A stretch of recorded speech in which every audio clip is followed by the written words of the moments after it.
ಗುಂಡ್ಲುಪೇಟೆ ತಾಲೂಕಿನ ಬೇಗೂರು ಪೊಲೀಸ್ ಠಾಣಾ ವ್ಯಾಪ್ತಿಯ ಸೋಮಹಳ್ಳಿ ಕೆರೆ ಬಳಿ ವನ್ಯಪ್ರಾಣಿಗಳ ಬೇಟೆಗೆ ಯತ್ನಿಸುತ್ತಿದ್ದ 3 ಆರೋಪಿಗಳನ್ನು ಅರಣ್ಯ ಇಲಾಖೆ ಮತ್ತು ಪೊಲೀಸರು ಜಂಟಿ ಕಾರ್ಯಾಚರಣೆ ನಡೆಸಿ ಬಂಧಿಸಿದ್ದಾರೆ.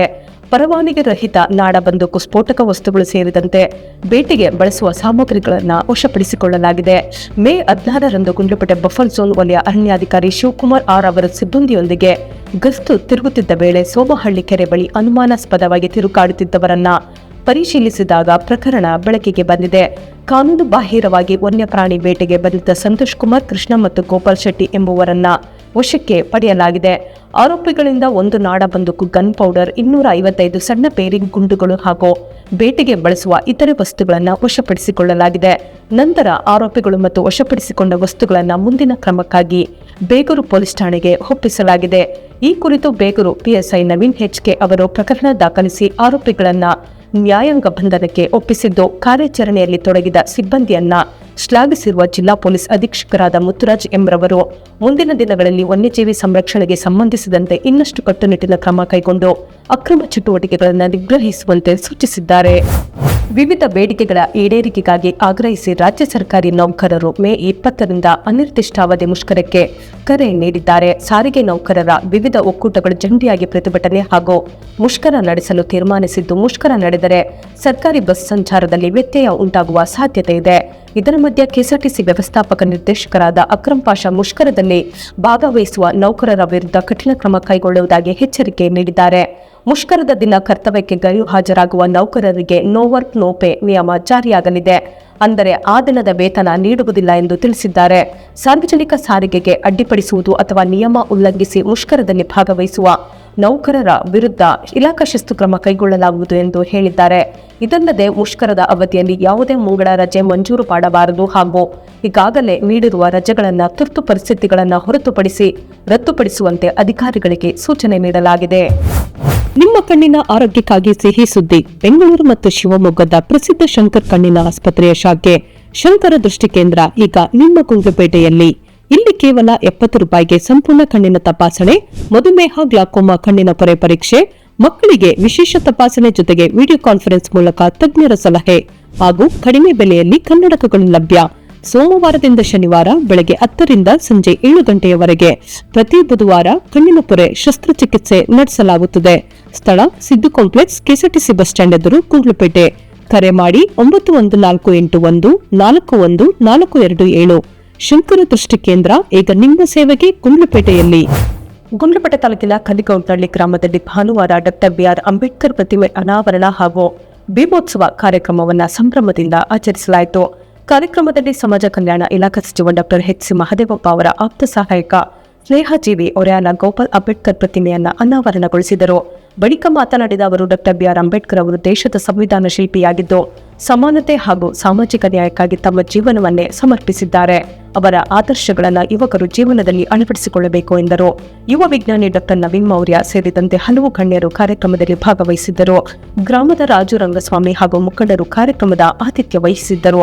ಎಪಿಎಂಸಿ ಅಧ್ಯಕ್ಷರಾದ ರಾಜು ಹಾಗೂ ಗ್ರಾಮದ ಮುಖಂಡ ಗೋಪಾಲ್ ಉಪಸ್ಥಿತರಿದ್ದು ಕಾರ್ಯಕ್ರಮಕ್ಕೆ ಇನ್ನಷ್ಟು ಮೆರುಗು ತಂದಿತ್ತು.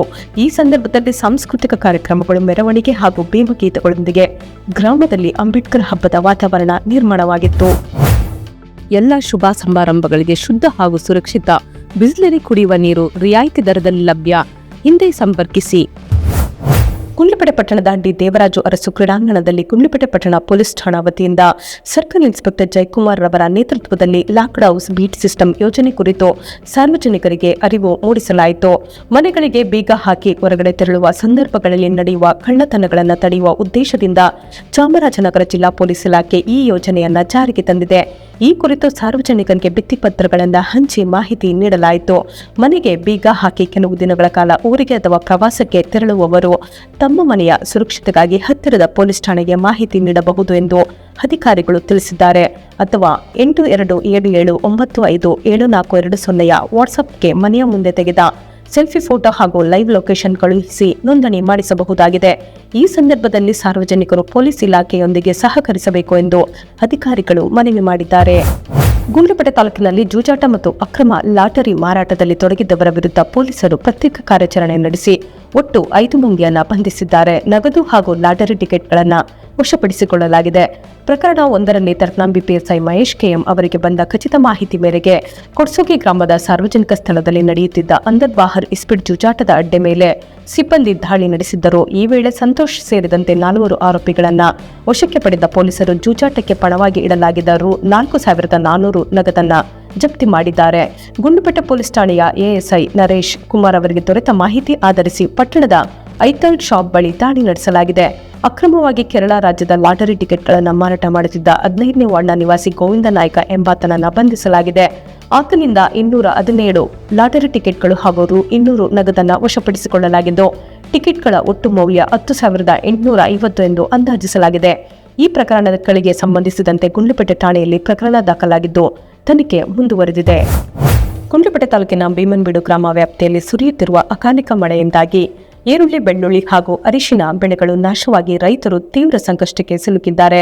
ಇದೀಗ ತಾನೇ ನಾಟಿ ಮಾಡಿದ ಬೆಳೆಗಳು ಮಳೆಗೆ ಕೊಚ್ಚಿ ಹೋಗಿರುವುದರಿಂದ ಲಕ್ಷಾಂತರ ರೂಪಾಯಿ ಸಾಲ ಮಾಡಿ ಕೃಷಿ ಮಾಡಿದ ಅನ್ನದಾತರು ಕಂಗಾಲಾಗಿದ್ದಾರೆ. ಗ್ರಾಮದ ಮಹದೇವ್ ಎಂಬ ರೈತ ಸುಮಾರು 1.5 ಎಕರೆ ಪ್ರದೇಶದಲ್ಲಿ ಬೆಳ್ಳುಳ್ಳಿ ನಾಟಿ ಮಾಡಿದ್ದು, ಜೊತೆಗೆ ಈರುಳ್ಳಿ ಹಾಗೂ ಅರಿಶಿನ ಬೆಳೆಗಳು ಸಂಪೂರ್ಣ ಹಾನಿಗೊಳಗಾಗಿವೆ. ಈ ಹಿನ್ನೆಲೆಯಲ್ಲಿ ಕರ್ನಾಟಕ ರಾಜ್ಯ ರೈತ ಸಂಘ ಹಾಗೂ ಹಸಿರು ಸೇನೆ ವತಿಯಿಂದ ಸರ್ಕಾರದ ಗಮನ ಸೆಳೆಯಲಾಗಿದೆ. ಸಂಘದ ಅಧ್ಯಕ್ಷೀಯ ಮಂಡಳಿ ಸದಸ್ಯ ಹೊನ್ನೂರ್ ಪ್ರಕಾಶ್ ಮಾತನಾಡಿ, ಅಕಾಲಿಕ ಮಳೆಯಿಂದ ರೈತರಿಗೆ ಲಕ್ಷಾಂತರ ರೂಪಾಯಿ ನಷ್ಟ ಉಂಟಾಗಿದ್ದು, ಕಂದಾಯ ಹಾಗೂ ಕೃಷಿ ಇಲಾಖೆ ಅಧಿಕಾರಿಗಳು ಸ್ಥಳಕ್ಕೆ ಭೇಟಿ ನೀಡಿ ಪರಿಶೀಲನೆ ನಡೆಸಿ ಸರ್ಕಾರಕ್ಕೆ ಪರಿಹಾರ ವರದಿ ಸಲ್ಲಿಸಬೇಕು ಎಂದು ಆಗ್ರಹಿಸಿದ್ದಾರೆ. ಜನಪ್ರತಿನಿಧಿಗಳು ಕೂಡ ರೈತರ ಸಮಸ್ಯೆಯ ಬಗ್ಗೆ ಸರ್ಕಾರದ ಗಮನ ಸೆಳೆದು ಸೂಕ್ತ ಪರಿಹಾರ ದೊರಕಿಸಿಕೊಡಲು ಮುಂದಾಗಬೇಕು ಎಂದು ಒತ್ತಾಯಿಸಿದ್ದಾರೆ. ಗುಂಡ್ಲುಪೇಟೆ ಪೊಲೀಸ್ ಠಾಣೆಯಲ್ಲಿ ಡಿವೈಎಸ್ಪಿ ಸ್ನೇಹರಾಜ್ ನೇತೃತ್ವದಲ್ಲಿ ಪರಿಶಿಷ್ಟ ಜಾತಿ ಮತ್ತು ಪರಿಶಿಷ್ಟ ಪಂಗಡದ ಮುಖಂಡರ ಕುರಿತು ಸಭೆ ನಡೆಯಿತು. ಸಭೆಯಲ್ಲಿ ಮಾತನಾಡಿದ ಮುಖಂಡರು, ಪಟ್ಟಣದ ವಿವಿಧ ಪ್ರದೇಶಗಳಲ್ಲಿ ಗಾಂಜಾ ಮಾರಾಟ ಮತ್ತು ಸೇವನೆ ಹೆಚ್ಚಾಗಿದ್ದ ವಿದ್ಯಾರ್ಥಿಗಳು ಹಾಗೂ ಯುವಕರು ವ್ಯಸನಕ್ಕೆ ಒಳಗಾಗುತ್ತಿದ್ದಾರೆ ಎಂದು ಆತಂಕ ವ್ಯಕ್ತಪಡಿಸಿದರು. ನಾಯಕ ಬಡಾವಣೆ, ಅರಳಿಕಟ್ಟೆ, ಮಾನಸ ಶಾಲೆ ಸುತ್ತಮುತ್ತ ಡಿಗ್ರಿ ಕಾಲೇಜ್ ಹಾಗೂ ಐಟಿಐ ಸಮೀಪ ಗಾಂಜಾ ಮಾರಾಟ ನಡೆಯುತ್ತಿದೆ ಎಂದು ಅವರು ಆರೋಪಿಸಿದರು. ಕೆಲವರು ಅಕ್ರಮ ಗಾಂಜಾ ಮಾರಾಟದ ಬಗ್ಗೆ ಮಾಹಿತಿ ಇದ್ದರೂ ಪೊಲೀಸ್ ಮತ್ತು ಅಬಕಾರಿ ಇಲಾಖೆ ಕ್ರಮ ಕೈಗೊಂಡಿಲ್ಲ ಎಂದು ಅಸಮಾಧಾನ ವ್ಯಕ್ತಪಡಿಸಿದರು.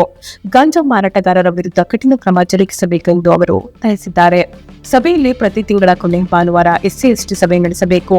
ವಿವಿಧ ಇಲಾಖಾ ಅಧಿಕಾರಿಗಳು ಕಡ್ಡಾಯವಾಗಿ ಭಾಗವಹಿಸಬೇಕು ಎಂದು ಮುಖಂಡರು ಆಗ್ರಹಿಸಿದರು. ಅಟ್ರಾಸಿಟಿ ಪ್ರಕರಣಗಳ ಕುರಿತು ಡಿಸಿಆರ್ಬಿ ಅಧಿಕಾರಿಗಳು ಮಾಹಿತಿ ನೀಡಬೇಕು ಎಂದು ಮನವಿ ಮಾಡಿದರು. ಇದೇ ವೇಳೆ ಟಿಪ್ಪರ್ ವಾಹನಗಳ ಹಾವಳಿ, ಕುಡಿದು ವಾಹನ ಚಾಲನೆ, ರಸ್ತೆ ಸಮಸ್ಯೆ, ಆಸ್ಪತ್ರೆಯಲ್ಲಿ ಸಮರ್ಪಕ ಚಿಕಿತ್ಸೆ ಸಿಗದಿರುವುದು, ಆಂಬ್ಯುಲೆನ್ಸ್ ಕೊರತೆ ಸೇರಿದಂತೆ ಹಲವು ಸಮಸ್ಯೆಗಳ ಬಗ್ಗೆ ಮುಖಂಡರು ಗಮನ ಸೆಳೆದರು. ಡಿವೈಎಸ್ಪಿ ಸ್ನೇಹರಾಜ್ ಮಾತನಾಡಿ, ತಾಲೂಕಿನಲ್ಲಿ ಈಗಾಗಲೇ 782 ಟಿಪ್ಪರ್ ಪ್ರಕರಣಗಳನ್ನು ದಾಖಲಿಸಲಾಗಿದೆ. ಸಭೆಗೆ ಗೈರಾದ ತಹಶೀಲ್ದಾರ್, ಅಬಕಾರಿ, ಡಿಸಿಆರ್ಬಿ ಹಾಗೂ ಪುರಸಭಾ ಅಧಿಕಾರಿಗಳ ವಿರುದ್ಧ ಕ್ರಮಕ್ಕೆ ಜಿಲ್ಲಾಧಿಕಾರಿಗಳಿಗೆ ಪತ್ರ ಬರೆಯಲಾಗುವುದು ಎಂದು ತಿಳಿಸಿದರು. ಸೊ ಫ್ರೆಂಡ್ಸ್, ಇದಾಗಿತ್ತು ಇವತ್ತಿನ ನ್ಯೂಸ್. ನಿಮಗೆ ಈ ಹೊಸ ಪ್ರಯತ್ನ ಇಷ್ಟವಾದಲ್ಲಿ ಕೂಡಲೇ ನಮ್ಮ ಚಾನೆಲ್ ಅನ್ನು ಲೈಕ್ ಮಾಡಿ, ಶೇರ್ ಮಾಡಿ, ಸಬ್ಸ್ಕ್ರೈಬ್ ಮಾಡಿ.